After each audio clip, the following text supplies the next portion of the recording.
নমস্কার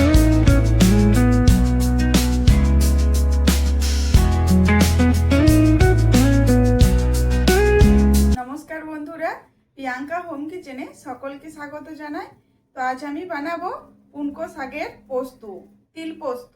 এই রেসিপিটি কিন্তু খেতে খুবই ভালো লাগে, গরম গরম ভাতের সাথে জাস্ট অসাধারণ লাগে।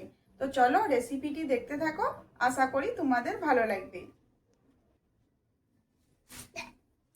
তো এই যে দেখো বন্ধুরা, আমি নিয়ে নিয়েছি পুনকা শাক। এই পুনকা শাকটা কিন্তু এই শাকটা আমাদের গ্রাম বাংলাতে বেশি পাওয়া যায়।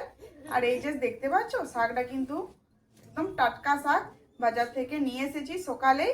তো এই শাকটা দিয়েই আজ আমি তিল পোস্ত করে দেখাবো। তো চলো শাকটা প্রথমে আমি ভালো করে ধুয়ে পরিষ্কার করে নেব। তো এই যে এখানে আমি নিয়েছি চারটারি শাক, চারাটি। তো এই শাকগুলো এবারে বেছে নেব। তো এইখানটা এই যে শাকের যে মোটা দিকের অংশটা আছে, গোড়া দিকটা, এইটা এইভাবে একটু কেটে নেব। এগুলো বাছতে বেশি সময় লাগে না।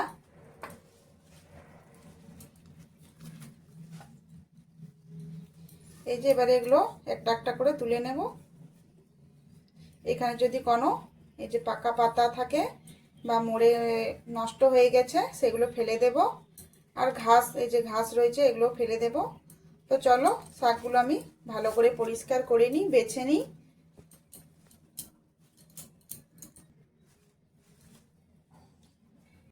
তো শাকগুলো আমি বেছে পরিষ্কার করে নিয়েছি, এবার এগুলো কেটে নেব।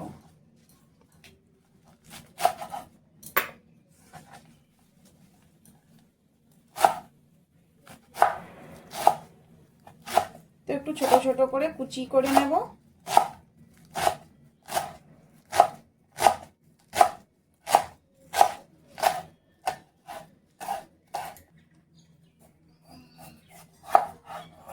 তো এখানে আমি একটা আলু নিয়েছি, তো আলুটা একটু ছোট ছোট করে কেটে নেব।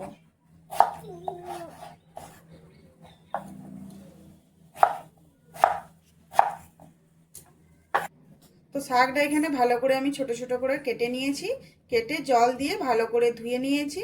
এই যে তারপরে জলটা কিন্তু ঝরতে দিয়েছি। তো রান্না করব তার জন্য কড়াই নিয়েছি, কড়াইয়ে তেল দিয়েছি। তেলটা গরম হয়ে গেছে, দুটো তেজপাতা দিয়ে দিয়েছি।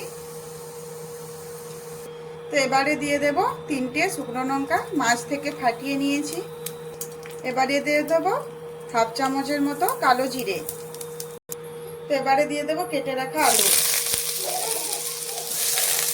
তো আলুটা কিছুক্ষণের জন্য ভেজে নিয়েছি। এবারে দিয়ে দেবো এই যে এক বাটি মটরশুঁটি ছাড়িয়ে রেখেছি, ছাড়িয়ে ধুয়ে পরিষ্কার করে নিয়েছি।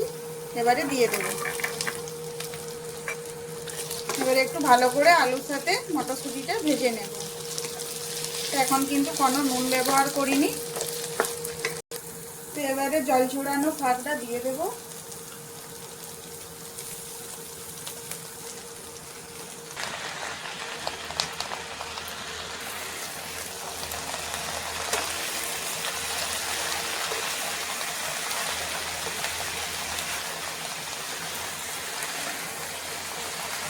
তো কিছুক্ষণের জন্য ঢাকা দিয়ে রেখে দেব। তো এখানে আমি মিক্সির জারে 4 চামচ তিল নিয়েছি। তো এই তিলটা আমি বেটে নেব। তো তিলের সাথে 4টে কাঁচা লঙ্কা দিয়েছি, এটাও কিন্তু বেটে নেব। তো এখানে আমি কিন্তু কাঁচা লঙ্কা আর তিল খুব ভালো করে বেটে নিয়েছি। তো শাকটা এবার একটু ভালো করে নেড়ে চেড়ে মিশিয়ে নেব। তো এখানে দেখো শাকটা কিন্তু অনেকটা কমে গেছে। এবারে দিয়ে দেব পরিমাণ মতো নুন আর জিরে গুঁড়ো। এবারে ভালো করে মিশিয়ে নেব।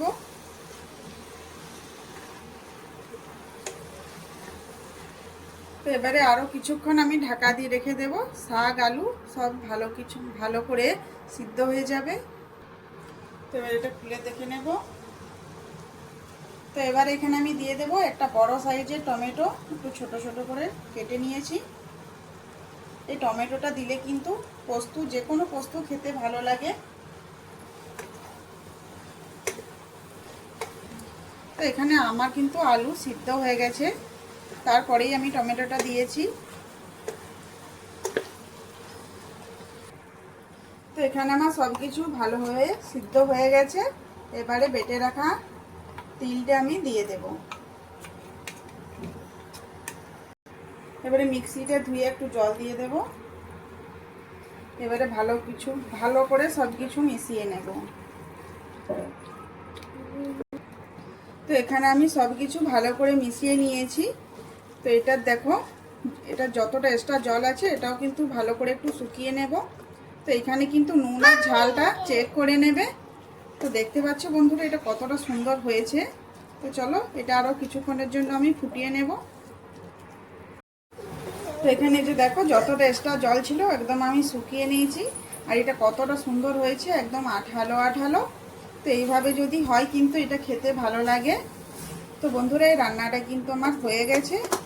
তো আজকের এই কুমড়ো শাকের তিল দিয়ে পোস্ত রেসিপি কেমন লাগলো অবশ্যই কমেন্ট করে জানাবে। যদি ভালো লেগে থাকে তো আমার চ্যানেলটি সাবস্ক্রাইব করে আমার পাশে থেকো। ভালো থেকো, সুস্থ থেকো। আরও আসছি এরকম নিত্য নতুন রেসিপি নিয়ে।